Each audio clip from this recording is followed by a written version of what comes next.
我哋就睇睇已經開始咗。第一線就係呢個李江活力龍，第二線巴士龍，第三線亞公海，第四線海膽仔，第五線呢個尖峰龍。咁啊，我哋睇下阿井 Sir 睇下邊隊會比較先啲啊？我頭先見一開始嘅時候咧，個水花氧起嘅船嘅時候咧，應該第四線咧就比較犀利，第四線係架海膽仔。第四線海膽仔啊，係啦，咁啊，但係而家睇落去咧，就1、2、3、4咧都係好平均嘅。咁啊，第五線好似落後咗。反為我哋尖峰龍啊，落後少少喎。係啦，咁啊，可能佢未發力嘅啫。嗱，而家睇落去咧就係3、4線咧，2、3、4線咧都平均啊。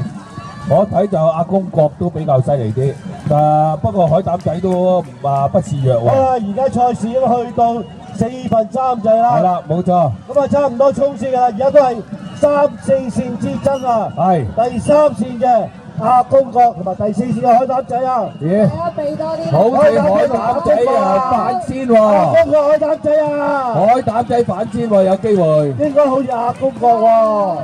我睇就海膽仔啦。應該海膽仔係嘛？係啊，海膽仔有機會反先。